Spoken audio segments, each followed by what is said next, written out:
ഡൽഹിയിലെ വിദ്യാർത്ഥി സംഘർഷത്തിന്റെ മറവിൽ രാജ്യത്തിന്റെ ആഭ്യന്തര സുരക്ഷ തകർക്കാൻ നീക്കം. CBCI അടക്കമുള്ള ക്രിസ്തീയ സഭകളുടെ ഇടപെടലിൽ നിഗൂഢത വർദ്ധിക്കുന്നു. സോനം വാങ്ചുക്കിനെയും കേന്ദ്രവിരുദ്ധ പ്രക്ഷോഭങ്ങളെയും മുൻനിർത്തി മതപരമായ അജണ്ട നടപ്പിലാക്കാനാണ് ശ്രമം. അതിനിടെ നിരോധിത ഭീകര സംഘടനയായ സിക്സ് ഫോർ ജസ്റ്റിസ് സമരക്കാർക്ക് സാമ്പത്തിക സഹായം പ്രഖ്യാപിച്ചു. വിശദാംശങ്ങളുമായി ഡൽഹിയിൽ നിന്നും എസ് നന്ദഗോപൻ ചേരുകയാണ്. നന്ദൻ, രാജ്യവിരുദ്ധ ശക്തികൾ ഒപ്പം ജിഹാദി ശക്തികൾ ഒന്നിച്ചിരിക്കുകയാണ് ഈ സമരാഭാസത്തിൽ, കലാപ നീക്കത്തിൽ. അതിന്റെ കൃത്യമായ തെളിവുകൾ തന്നെയാണ് ഓരോ ദിവസവും പുറത്തു വരുന്നത്, അല്ലേ?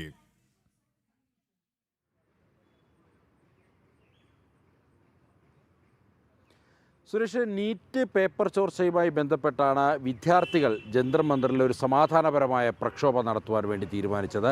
എന്നാൽ ആ പ്രക്ഷോഭത്തിന് ഇപ്പോൾ വിവിധ തരത്തിൽ ഹൈജാക്ക് ചെയ്യപ്പെടുകയാണ് എന്നുള്ളതാണ് യാഥാർത്ഥ്യം. ഇതിനോടകം തന്നെ അതിനൊരു രാഷ്ട്രീയ മാനം വന്നു കഴിഞ്ഞു.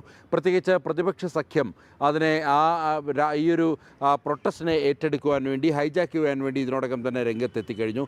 കോൺഗ്രസ് നേതാക്കളടക്കം ഈ സമരവേദിയിലേക്ക് എത്തി ഇതുമായി ബന്ധപ്പെട്ട് ഇത് ഹൈജാക്ക് ചെയ്യാനുള്ള ശ്രമങ്ങൾ നടത്തുന്നതിനിടയിലാണ് ഈ ഖാലിസ്ഥാൻ ഭീകരവാദ സംഘടനകളടക്കം ഇതിനുവേണ്ടി കൂടുതൽ രംഗത്തെത്തുന്ന ഒരു സാഹചര്യം ഉണ്ടായിരിക്കുന്നത്.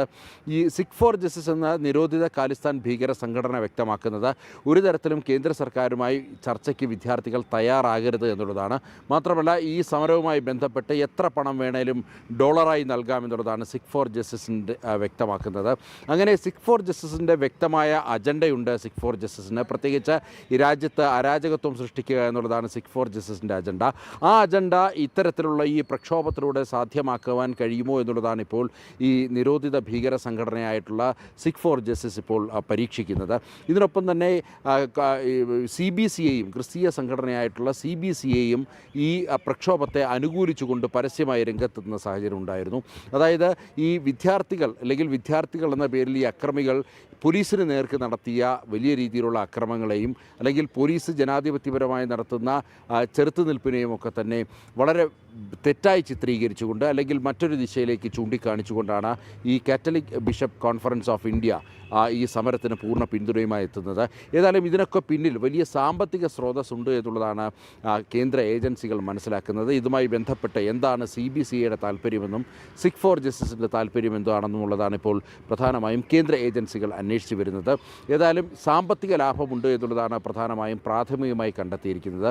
പ്രത്യേകിച്ച് ഇപ്പോൾ CBCIയെ സംബന്ധിച്ചിടത്തോളം നോക്കുമ്പോൾ കേന്ദ്ര സർക്കാരുമായി ഇപ്പോൾ വലിയ രീതിയിലുള്ള ഒരു സ്വരച്ചേർച്ച ഇല്ലായ്മയിൽ നിൽക്കുന്ന ഒരവസ്ഥയാണ് ഇപ്പോൾ കാത്തലിക് ബിഷപ്പ് കോൺഫറൻസ് ഓഫ് ഇന്ത്യക്കുള്ളത്. പ്രത്യേകിച്ച് FCRA ബില്ലുമായി ബന്ധപ്പെട്ട് കേന്ദ്ര സർക്കാരുമായി CBCI കൊമ്പുകോർത്ത് നിൽക്കുകയാണ്.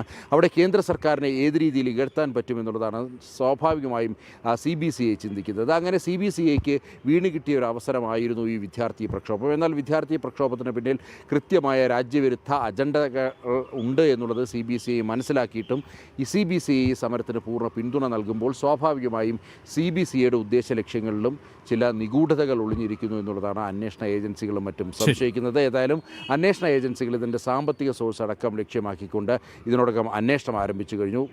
ഈ സോഷ്യൽ മീഡിയ ഇൻഫ്ലുവൻസർമാരടക്കം ഇതിനുവേണ്ടി അല്ലെങ്കിൽ ഇത്തരം രാജ്യവിരുദ്ധ ശക്തികൾക്ക് വേണ്ടി പണം കൈപ്പറ്റിയിട്ടുണ്ടോ എന്നതടക്കം അന്വേഷിക്കുന്നു. സുരേഷ്, ശരി. ഡൽഹിയിൽ നിന്നും നന്ദഗോപനാണ് വിശദാംശങ്ങൾ നൽകിയത്.